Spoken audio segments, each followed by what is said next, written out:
I mean, the court said go and give an apology.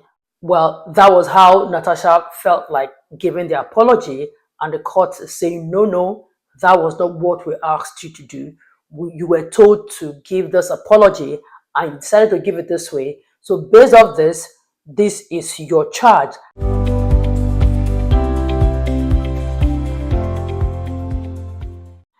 I guess a lot of us remember this satirical apology that the Senate member representing Kogi Central at the Senate, I'm talking about Natasha Akpoti-Uduaghan, gave, to the Senate president some time ago.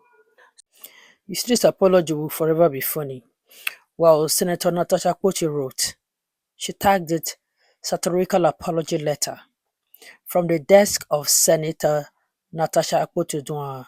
Dear distinguished Senate President Godswill Akpabio, it is with the deepest sarcasm and utmost theoretical regret that I tender this apology for the grievous crime of possessing dignity and self-respect in your most exalted presence.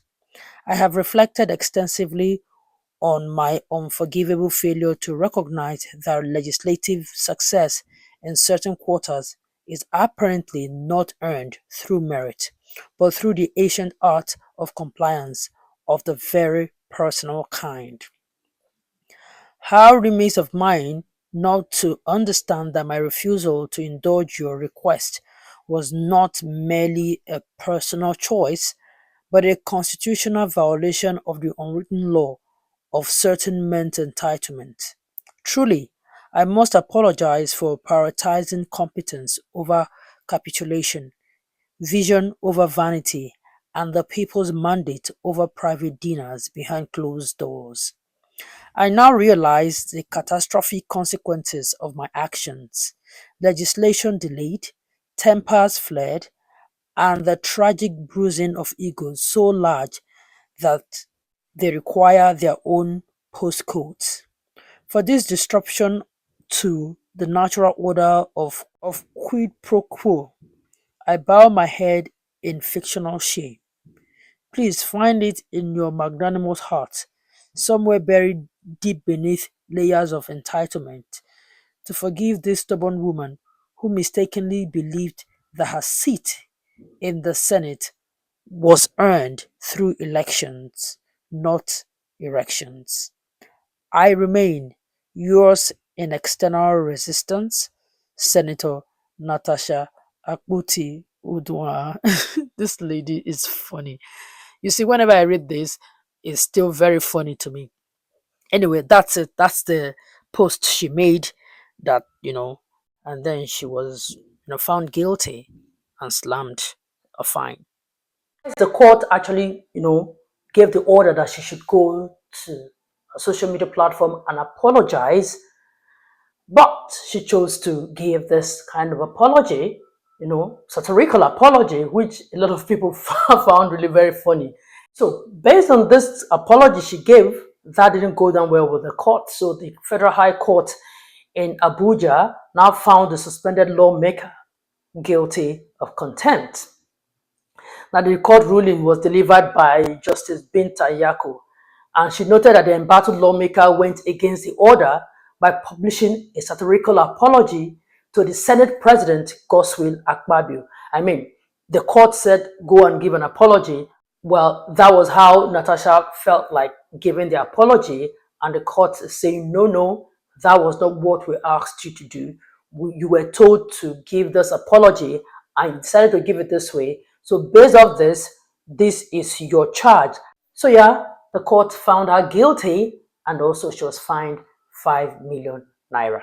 Now, while delivering the judgment, the court, said that the apology which she issued on the 7th was on April on her Facebook page made a mockery of a gag order that was placed on the parties by the court. So the court ordered that Senator Akpoti-Uduaghan within 7 days publish another apology in two national dailies and also on her Facebook page. That is also adding to the 5 million that she was fined. So even though this ruling followed the contempt action that was initiated by the Senate President, Godswill Akpabio. Well, the court declined to issue the order in favor of the Senate President. So I don't know what they were trying to do here, but on the other hand, the court has also ordered the Senate to recall Natasha back to the Senate. If you remember, they have suspended her for 6 months. So the court is saying that you have to call her back to the Senate. So it's a win-win for both of them. I see what the court has tried to do here. Nobody is claiming victory because on one hand, okay, what you took to the court, what the Senate President took to the court, he got his kind of, all I say victory, even if that order was not issued in his favor, but he was the one that initiated it. So it's okay to say it's a win for the Senate President. But on the other hand, the court has also told the Senate President himself to call her back. So that's also a win for Natasha. So it's a win-win for two of them. But the big elephant in the room, which is her case that involves her saying that she was, the sexual allegation case and all of that, did not even appear in this ruling. That did not even come up anywhere. So have they just jettisoned that one? Is nobody talking about that anymore? But in all of this, I don't know how I feel about this case. Even if I'm someone who have spoken that Natasha Akpoti deserves a fair hearing, especially looking at how the case was handled initially. But I still maintain that this case was not even supposed to get to this point, if not that egos were clashing. These are two people who knew themselves before, that they would have settled this amicably and everybody would have just been fine. And somehow they would have been friends by now. But they chose to be dragging just because, everybody want to prove right, everybody want to prove this. But see where they are now. Friendship gone. They're dragging themselves up and down in the court. So this is just a short video to say that, yeah, both of them, I see this as a win-win for both of them. While the Senate President got what he took to court, got the order, Natasha Akpoti also got her own order to be called back to the Senate. So yeah, we're still watching. What next? When is she going to be called back? And on her part, she will now have to, issue another apology. This time, not the satirical one. Give a proper apology on 2 dailies and on her, social media handle. That must be really hard for her to do, really. But hey, it is what it is. They're not supposed to get to this point in the first place. So yeah, I just hope that they settle this thing and keep it moving. Let them just move past this episode, this drama, and then look ahead.